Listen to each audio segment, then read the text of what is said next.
Indische Vereniging, Perhimpunan Indonesia. Pada 25 Oktober 1908, pelajar Hindia Belanda di Belanda mendirikan organisasi sosial dengan nama Indische Vereniging yang bertujuan memajukan kepentingan bersama orang Hindia Belanda. Pengurus organisasi terdiri dari Sultan Casayangan Soripada sebagai ketua, R.M. Sumitro sebagai sekretaris, Sosro Kartono dan Hussein Jayadiningrat sebagai komisaris. Tahun 1913, Indische Vereniging tidak hanya menjadi organisasi sosial, namun mulai mengarah ke politik.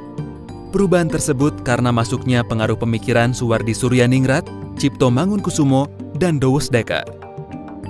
Pada 19 Februari 1922, pengurus dan anggota Indische Vereniging memutuskan mengubah nama organisasi menjadi Indonesische Vereniging. Perubahan nama ini menunjukkan sikap tegas sebagai organisasi politik yang ingin membangun Indonesia, bukan lagi Hindia atau Nederland Indi. Indonesische Vereniging menjadi organisasi nasionalis Asia paling awal yang menuntut kemerdekaan. Perubahan nama organisasi diikuti dengan perubahan nama majalah organisasi Hindia Putra menjadi Indonesia Merdeka.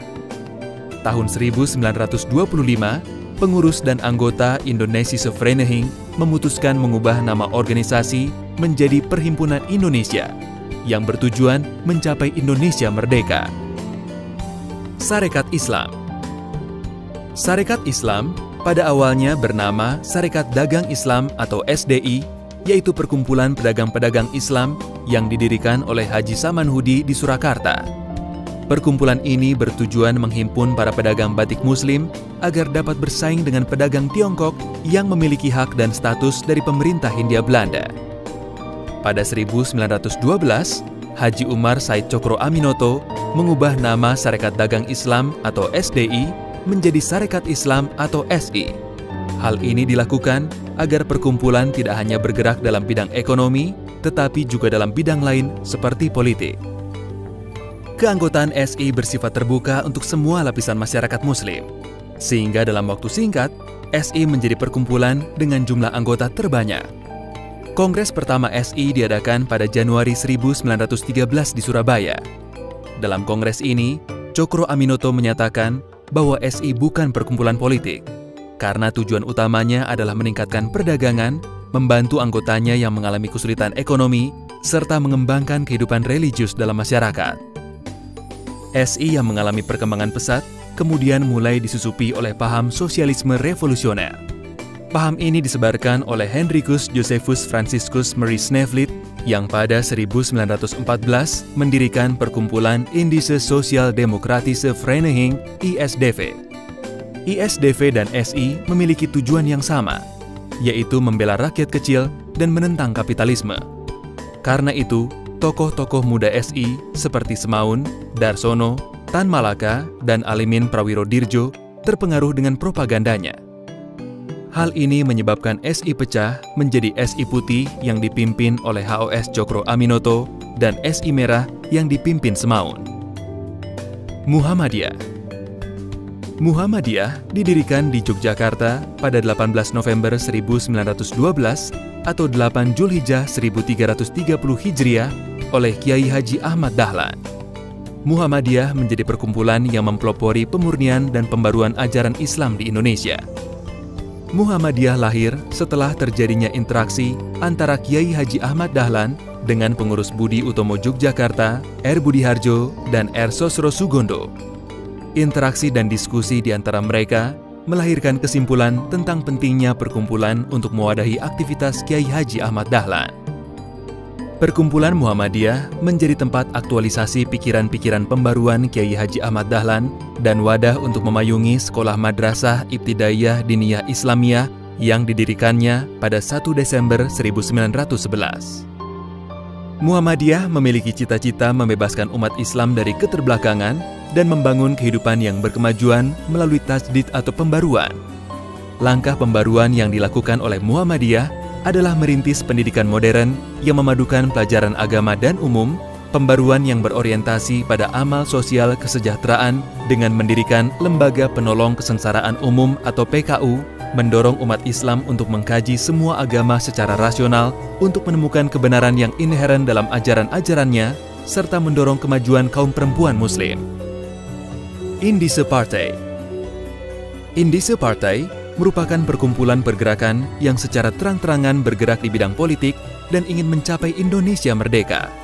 Perkumpulan ini berdiri pada 25 Desember 1912 oleh Ernest Francois Eugene Doesdecker, Cipto Mangunkusumo, dan Suwardi Suryaningrat.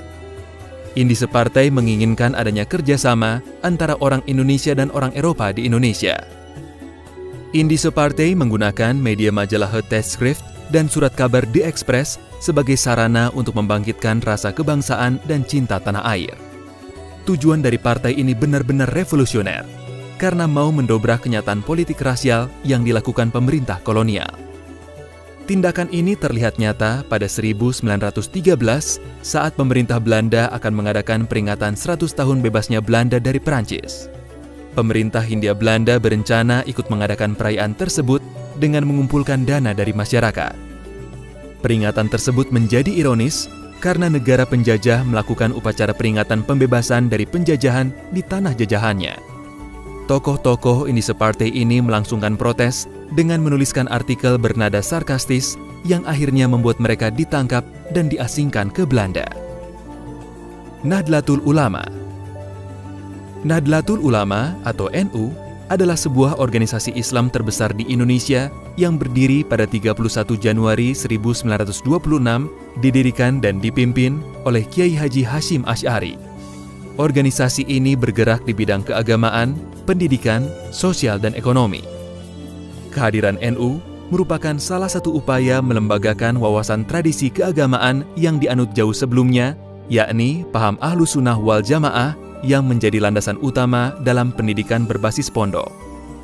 Sutomo, selaku pendiri Budi Utomo, memberikan apresiasi dan dukungan kepada pesantren karena menggunakan sistem pondok yang membuahkan keuntungan ganda serta memberi pengajaran yang murah sekaligus memelihara jiwa dan sukma anak didik.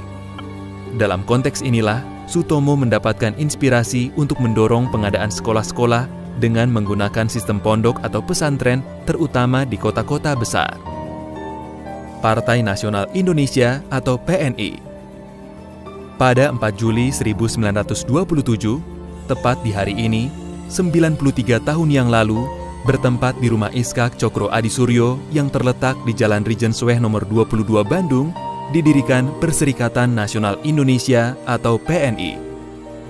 Hadir dalam pertemuan itu, Soekarno, Iskak Cokro Hadisuryo, Mr. Sartono, Mr. R.S. Budiarto Marto Atmojo, Sunario, Anwari, Cipto Mangunkusumo, dan Samsi Sastrowidagdo. Sebelumnya, pada tahun 1926, Soekarno mendirikan Al-Khomeini Study Club di Bandung yang menjadi cikal bakal Partai Nasional Indonesia. Adapun program dari PNI tertuang dalam pasal 2 anggaran dasarnya yang tujuan utamanya adalah kemerdekaan Indonesia sepenuhnya. Sedangkan pasal 3 berisikan tentang kerjasama dengan semua organisasi di Indonesia untuk mencapai tujuan yang sama, yaitu Indonesia Merdeka. Pada tanggal 17 Desember 1927, PNI berhasil menghimpun kesepakatan tentang pembentukan suatu wadah kerjasama antar mereka yang dinamai PPPKI atau Permufakatan Perhimpunan-Perhimpunan Politik Kebangsaan Indonesia. Garis perjuangan PNI adalah non-kooperasi dengan pemerintah kolonial Hindia Belanda.